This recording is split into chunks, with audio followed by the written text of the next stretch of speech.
But one thing about a military ID, if in fact this person is in the military and we don't know what branch of service he may be in, is that he would have weapons training. Everyone in the military has some sort of weapons training, and there are refresher courses certainly throughout the career. There are not many military bases around Fort Lauderdale Airport.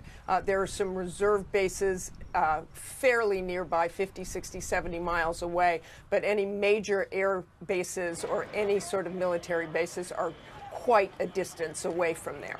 Martha, thank you. I do want to bring in Steve Campion. He's with our ABC station in Houston, KTRK. He was on the flight from Houston to Fort Lauderdale, landed at the airport. They kept him on the plane for some time. And Steve, when we last spoke with you, we could hear the flight crew in the background beginning to tell you that they were going to allow all of you, the passengers on the plane, to get off the plane.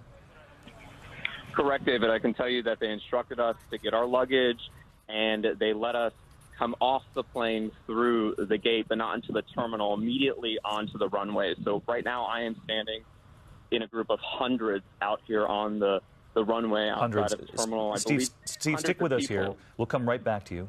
Steve Campion standing on the tarmac. I want to bring in Mark Lee, another eyewitness who's with us. And Mark, what can you tell us you saw? Basically, I was on the far end of the baggage claim terminal. We first kind of heard what sounded like firecrackers going off, a quick round of three. When we kind of realized it was not firecrackers, after more shots continued to go off, we realized that there was an active shooter in the building. People started yelling and screaming, frantically running towards any door exit to get out of there. For things so I can help get a number of people out of there and get some other people to safety. After I helped a couple of ladies that had fallen down as they were trying to get out of the door, I actually ran back in and continued to help people get out and kind of continued to make my way actually even closer to the shooter, which doesn't make sense, but trying to help some people and get them more secure. From there, by the time, like I say, he basically had a 9mm gun, went through probably at least a couple dozen rounds. By the time he was done shooting there, he was basically threw the gun down on the ground and basically was laying spread eagle face down on the ground before any officers were really even much in the area whatsoever. From there, he had no intention of running out of the building. That's the first time we've heard a description like that. So again, you say it would appear that he was using a 9mm gun.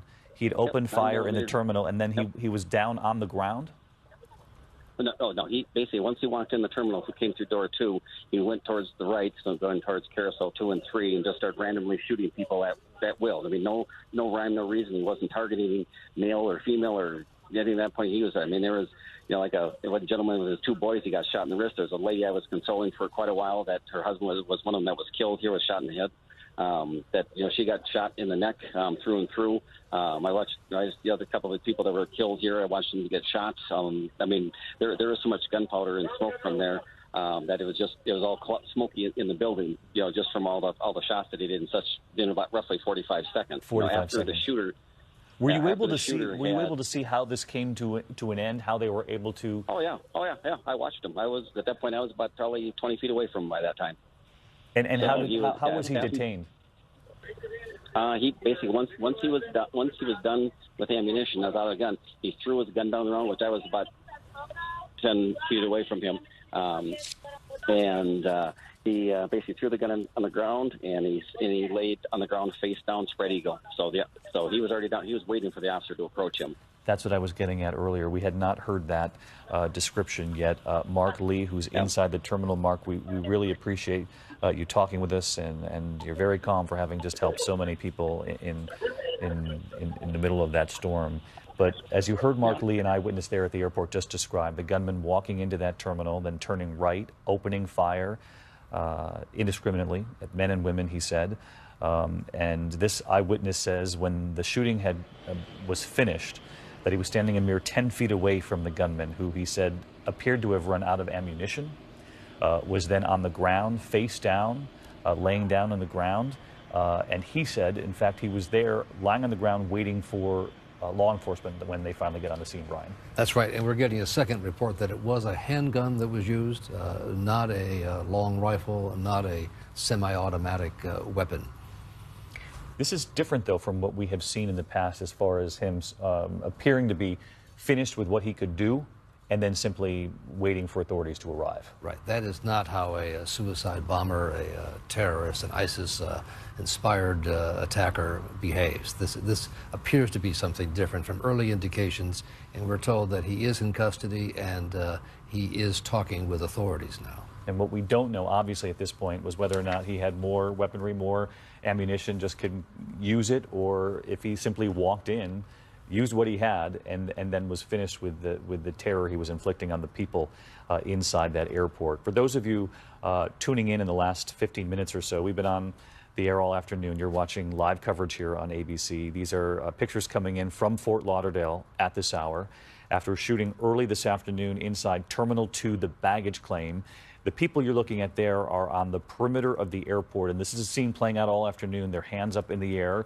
This was all part of the additional sweeps that had been done following the incident, and also as authorities work to either knock down or confirm reports that perhaps there might have been additional reports of shootings in different terminals and in the parking garage. That was something the Broward County Sheriff's Department was trying to get to the bottom of. Had tweeted out some time ago about unconfirmed reports that there were additional incidents. They have not confirmed that that's the case. But as we've been reporting all afternoon, in the chaos that follows, and we've heard from eyewitnesses who heard people screaming and running from the scene saying shooting, shooting, that there is often confusion and can lead to early reports of additional incidents in or around the airport. So that's what they're doing right now. They continue to do the sweep. Live pictures a short time ago showed them walking up the stairwell, heavily armed, as they make their way through the airport. One of the eyewitnesses on the phone with us, in fact, was talking to me, and she had to get off the phone because they were patting down the passengers one by one going through the terminal. This was the picture I was speaking of that we saw just a short time ago, and you can see this is how they are carefully going through every inch of that airport at this hour, doing what we often see after a deadly incident like this one. We heard from Diane Haggerty, who works at one of the kiosks in the baggage terminal. She'd gone back in because she had left her belongings and her co-workers at the other counters and kiosks that were there. I do want to let people know who are watching and trying to get word on their own loved ones, I'm sure, and people who work there, that at the very least we have heard from Delta. They have put out a statement. They fly out of Terminal 2, which is where this all transpired in Fort Lauderdale, and they're now reporting that preliminary reports indicate that all Delta employees are in fact safe and accounted for during what remains an ongoing incident at the Fort Lauderdale airport. So again, Delta has put out word that their employees are safe and accounted for, and that's certainly good news. I wish we could tell everyone about their loved ones, but as this continues to unfold, we'll get the information to you as it comes in.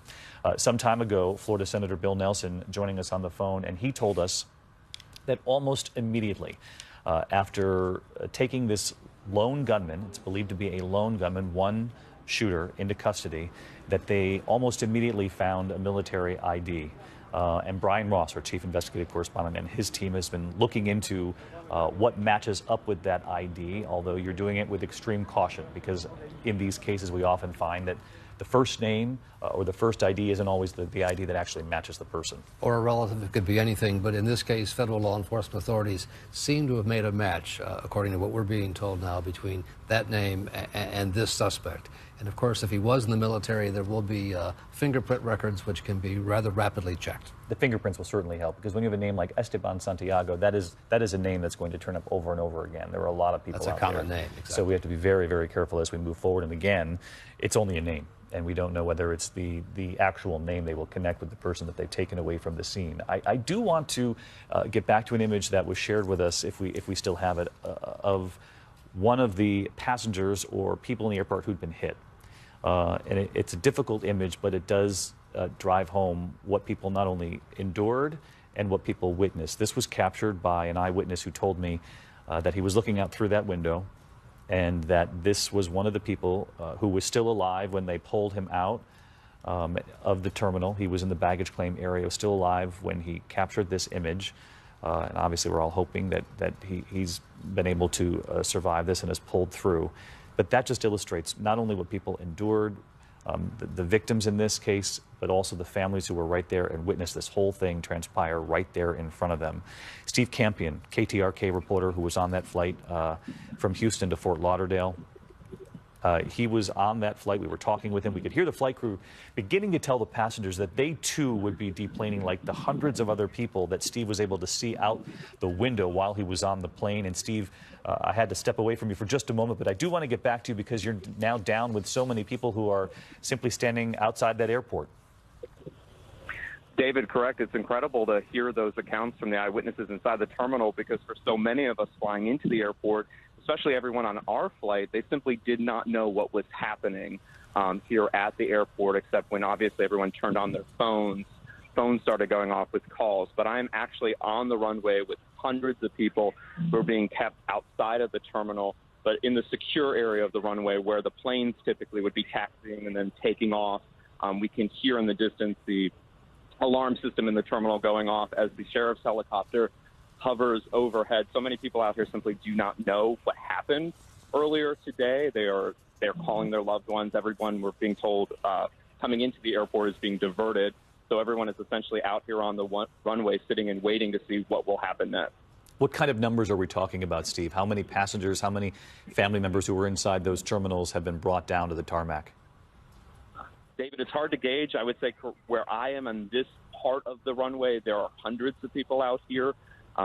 It's just simply hard to count. But again, I can't see the entire airport at this point. We are really in one section of it, just outside of the southwest part of the airport. And of course, Fort Lauderdale being my hometown airport, it's a pretty big airport. And I'll tell you, from flying in and out of this airport all the time, I've never seen a police response like this, a police presence, or certainly what we're seeing here on the ground. You speak of that police presence, and we're looking at some of the people on the tarmac right now, some of the hundreds that you describe being walked, I'm sure, to some of those secure locations. As far as the police activity at this point, Steve, we've been told by the Broward Sheriff's Department that there were unconfirmed reports of possible additional shots fired. They haven't weighed in. We're expecting a briefing in a moment, and when we get that briefing, we should let everyone at home know. We will obviously carry that live. But in the meantime, Steve, what have you been able to witness as far as ongoing police activity there at the airport? I can tell you where I am standing, the police are off in the distance. This area is kind of being taken care for by airline personnel, TSA. We have some of the airline employees out here actually passing out that water to people just sitting here waiting. So we haven't really had an interaction with law enforcement here on the ground in this particular part of the airport where we're standing. All right. That's Steve Campion. You've been listening to a reporter with our ABC station KTRK in Houston, speaking of his hometown airport there in Fort Lauderdale, where he landed only to learn of the situation. And he described, which is a common part of the culture now of flying, that when you land, Chief Brown, you turn back on your phone when they tell you you can.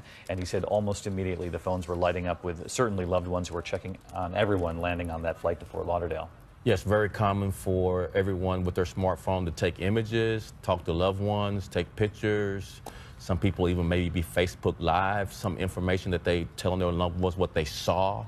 And so we'll have a lot of flow of information back and forth over the next several hours about what exactly happened from different perspectives based on eyewitness accounts. And you heard from Diane Haggerty, that eyewitness who calmly talked to us even as they were coming through with their sweep. But that also describes the climate we're in this country now, that even Diane knew that when the authorities came back through and they began patting everyone down, that this is part of what you expect to see. Our new normal is what I call it, what a lot of people in the profession call it. When we have active shooters, a lot of people around, you get this type of response from citizens. As I mentioned a moment ago, we're expecting to hear from authorities who are on the scene. We know that the governor being briefed, Senator Bill Nelson has been briefed, certainly other authorities as well, gathering there in Fort Lauderdale. If and when they begin to carry that live, we will turn right to it as we wait for more information. But many of you, I know, have been with us all afternoon. For those of you who are perhaps getting home from work and now just joining our live coverage, I want to bring you up to speed on what we've witnessed transpiring in Fort Lauderdale this afternoon. Early this afternoon, we learned of shots fired at the Fort Lauderdale airport, and it was a short time after we came on the air that we learned that at least 5 people were shot and killed inside Terminal 2 at Fort Lauderdale Airport. One witness describing the gunman walking into that baggage claim area and turning right as soon as they walked in through that door, indiscriminately firing at men and women, not saying anything. We heard from multiple witnesses that they thought they were simply firecrackers at first. until they were able to actually lay eyes on the gunman. Then they realized what they were dealing with, an unfolding a scene of terror as the gunman shot men and women. One witness by the name of Mark Lee, I believe was his name, told me that he was helping people lying on the ground, had gone back into the terminal even as the gunman was continuing. And in something that we had not heard until I spoke with Mark on the phone, was that the gunman fired, he says, he believes, until he simply ran out of ammunition, and then just, he said he went down onto the floor, face down, and was lying on the floor until law enforcement could come into the terminal and apprehend him. Now, that is something we hadn't heard before, and certainly is something rare about this particular scene. And Brian Ross, you've learned more about the investigation into who this might be. It's rapidly unfolding new information from a Broward County commissioner and a senior aviation security official reporting that Santiago arrived on a flight from Canada, had a gun checked in his baggage, took it out upon his arrival, and then began the shooting. So this would appear to be someone who had flown into Fort Lauderdale. According to this information from the Broward County commissioner and a second source who is a senior aviation security official, both providing that information at this point, confirming that name as a match, and also this new information that he flew in with a gun checked in his luggage. If in fact that's true, that would change this significantly, because we